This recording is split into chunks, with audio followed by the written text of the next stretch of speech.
Hey, it's Arcsecond. In this video, I'll cover the runes for Diana in Season 8. When looking at runes, we're really looking for early game stats, especially on Diana. We're a little bit worried when moving towards this new system because we lost out on our glyphs, the MR blues that we used to take. The standard AP page on the old system with runes was 3 MR blues and then 10% scaling CDR. And so that gave us a good being able to take the flat MR blues helped us get through lane on Diana and even out the playing field, and then we could scale up as a melee champion in that mid and late game. But with the new system we lost those, and we're also worried.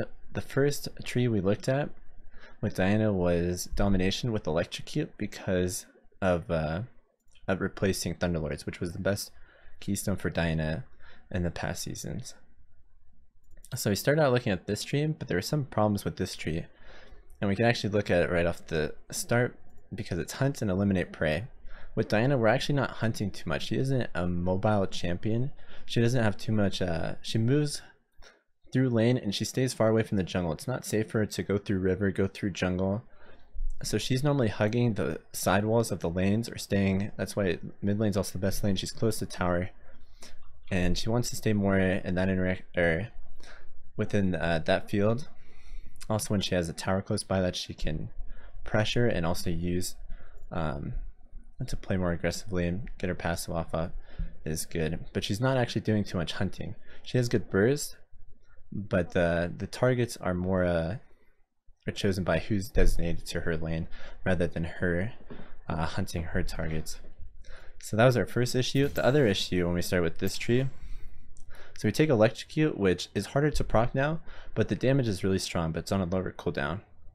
On old Thunderlords, we could proc it level 1. We still start W on Diana, but we can't proc Electrocute anymore level 1. So we're already doing worse at that level. And then we're looking at our other options. Cheap Shot doesn't become good for a while, so we're missing out on some levels, and the damage isn't too insane. Taste of Blood is interesting. When we deal damage to an enemy that we get some healing back, but we tested it out and the healing is not too great.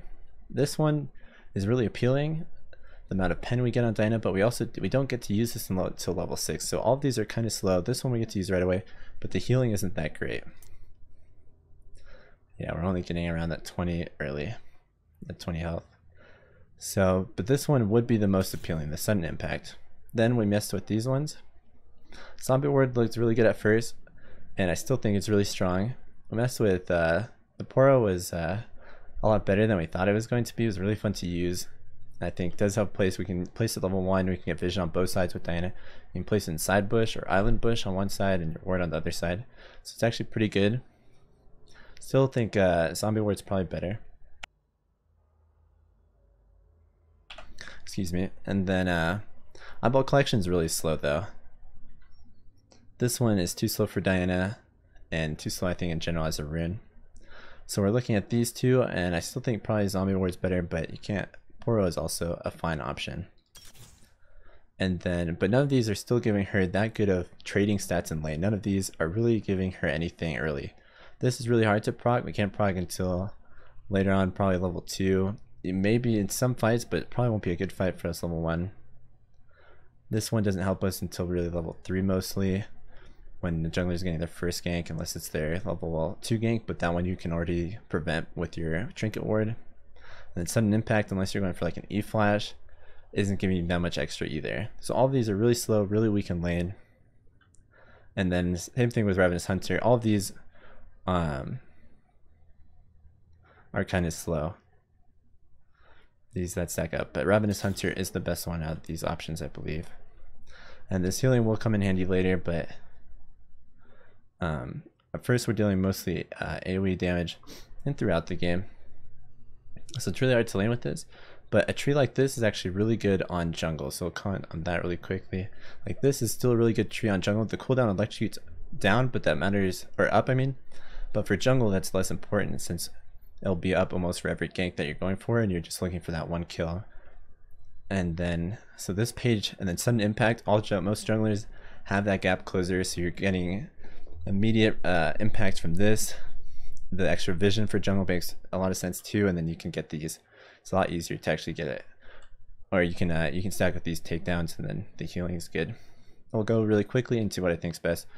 as a secondary for jungle, and that was also a possible page. There's some options that we could look at Diana for the secondary and main tree. The two strongest that most people are taking right now, I believe, are Coop. Deal 10% more damage to champions who have less than 40% health. This was something that we took on Diana last season and still is really nice, but it's also hard to not as strong early, but still really nice rune and still really good to have, and fits really well with this playstyle. The other one that's really strong right now is Triumph. The amount of health you restore is insane, and then you can get up to like 500 plus gold throughout the game just from this rune, and that's really strong. The other one we were looking at, tried out a few, like the attack speed. Here we're actually getting a flat stat, which is really nice. We're getting 3% attack speed, and then it scales up, but this still doesn't help us trade too much in lane. It would be better in the jungle, but I still think it doesn't compete with Triumph. We'll really quickly look at some of the precision trees. The rest of the precision runes. The press attack is really good right now. This is what a lot of people are taking. It's good on some junglers, Kindreds and Zhao. So a lot of ADCs are taking it. It's good on something like Lucian, I believe. For Diana, these are all the lethal tempo could be, or lethal tempo could be interesting. Then we get that bonus attack speed, but it's still not giving us what we're looking for, that laning trades, and then it's also just, it's later into the trade, which doesn't matter as much, especially with Diana's combo. Same with press attack. And these we actually looked at. The other problem, so when you start Domination, your secondary tree will always give you 18 ability power, and that is actually too little. So when we're trying this page, it's too little to clear. It's not that much AP 18, it's okay.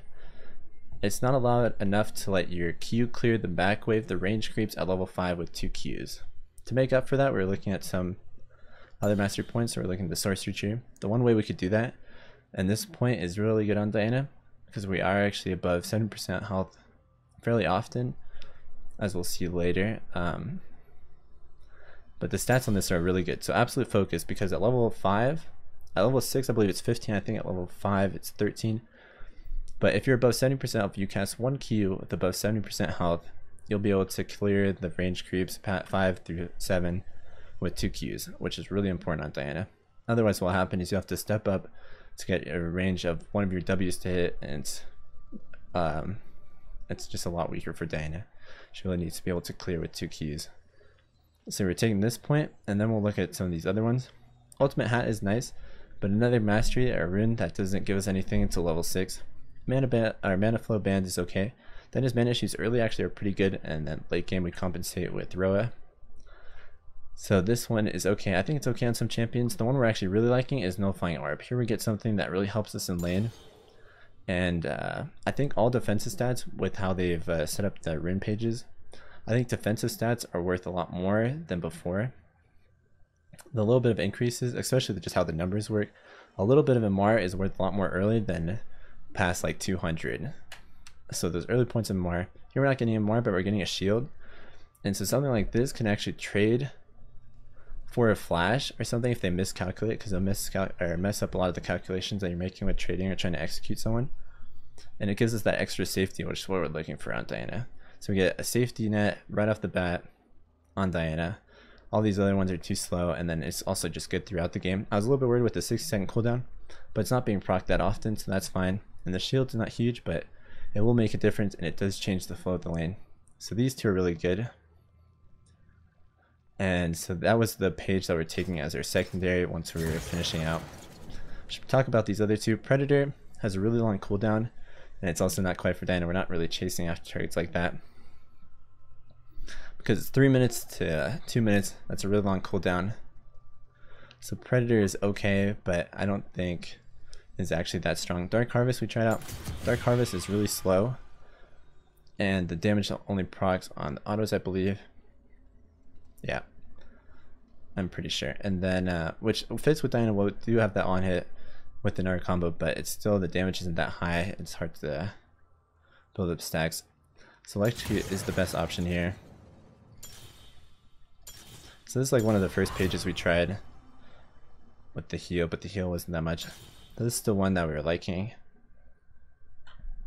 But the problem with here that we're having, and with the people that we're laning against, and with the meta right now, is that we're so vulnerable even with this page, even with the nullifying orb, and pretty much everything in here makes us vulnerable. And then when we are this vulnerable, then this falls off slightly, this mastery point. So we're looking at, we want something else. Because what most people are taking, which is really strong right now, is Sorcery. And once you go Sorcery as your main page, you're automatically given, on Domination we're given 18 ability power. For Sorcery you're given 25 throughout all of your other, for your secondary runes. And that bonus, that extra 7 AP is enough for Diana to clear the back wave at level 5 with 2 keys no matter what. So that's really good, already just from switching over to Sorcery. And we have 7 AP just throughout the lane, which gives a slightly bigger shield, better trading. So we're just getting better flat stats, which is what we're looking for. That's what you really want. And so now we're looking, so now if we have to go for one of these keystones, Comet isn't too good on Diana, only procs off abilities, and then it's dodgeable and it's a little bit slow. And we tried it out, the damage isn't that high. Because also, like, it isn't, the damage isn't that high early, and then later when you have boots, and especially against high skill players, they'll have an easier time dodging this. So Arcane Comet wasn't that appealing. I mean, it isn't that good on Diana.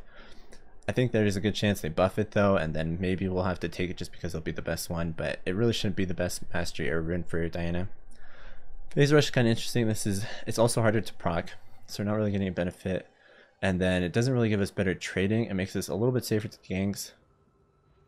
The problem with Phase Rush doesn't work. The movement speed on Diana isn't that valuable with how she trades.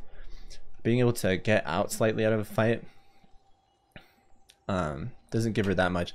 If you're like, instead of giving Talia the ability to reposition and align a Q better with Diana. With Diana you already have 2 R's, your E. You want to continue auto attacking at that range. And it's much better if you can deal enough damage that they have to back away, so they're closing the distance away from you, or making a distance, than if you can back off a little bit further. And it also doesn't give us much in lane, so it's also really weak. The one that's really strong in lane is Airy, and this is the one that everyone's taking, and that actually works pretty well on Diana.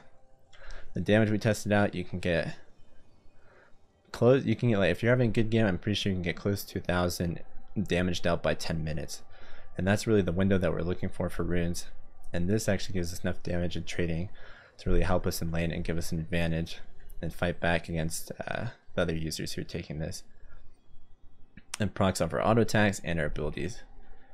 So this one's really nice actually on Diana. Then we're moving on to the second tree. These we went over, we're taking that nullifying orb again. Here we're taking absolute focus again. I haven't touched on these though. 10% CDR.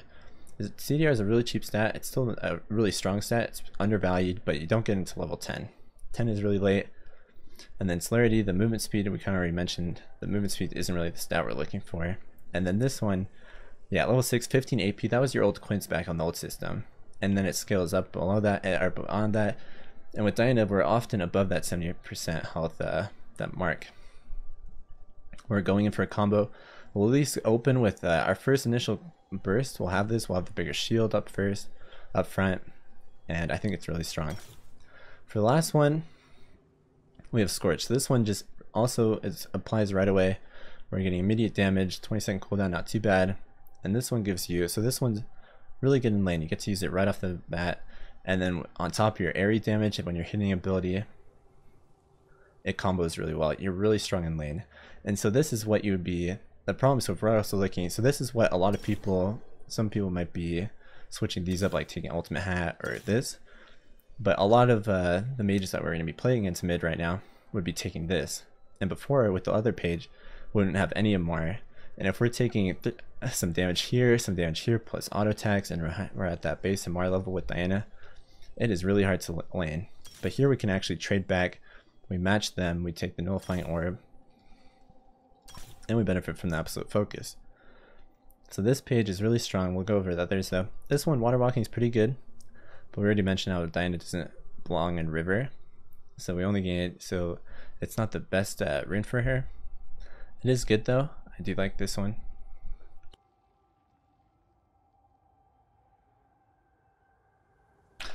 Excuse me. And then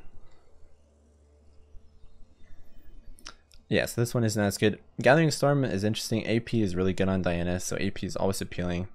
The problem is for the first 10 minutes, nothing again. 10 to 20, we get that 8 AP, and that's okay. But again, we're not getting anything until 10. This one you can look at though. The games are on average longer at lower elo. I think the average game time right now is 32 minutes. You have to kind of look at your own games. My games are on average 25 minutes or less, so this one isn't that good. But if your games are on average 35, 40 minutes, 45 minutes or longer, then the Gathering Storm becomes more valuable. And if you're making it that far, then you can get away with not having, then Scorch becomes less valuable and Gathering Storm becomes more valuable. So you could take Gathering Storm, but generally this is what makes you, this gives you the best laning phase. All of these are really helpful on Diana. All of these give you an immediate impact and allow you to go through lane. So now we have enough AP to clear trade and lane. Now we can actually go into a different tree. Now we can go into Resolve Secondary. And some of the really underrated points in here are the base resist that you can get. As we mentioned, the first points in resist are the most valuable. And then runes, we're also looking at early game stats. And Diana actually benefits from both these. When you use our shield, if we're taking this one, Mirror Shell, we get 5 MR flat. That gets us to 37. And then if we use our shield, it goes us up to an extra, the bonus MR goes up to 7. And then that'll scale up below it to like 8. And then you have the heal effects, and so this point's really good. Now we're closer to our old MR. And if we're competing against someone else who isn't taking the Resolve tree and with Diana, we can outtrade most matchups now, just with this. We'll look at the secondary. So against 80, we would be taking Arcsecond. Also, Nullifying ARP against 80 is a little bit weaker. On Diana, I'd probably take the Ultimate Hat in 80 matchups. I should mention that. We'll recap once at the end, but yeah, so Nullifying ARP with this. We'll look at the other points.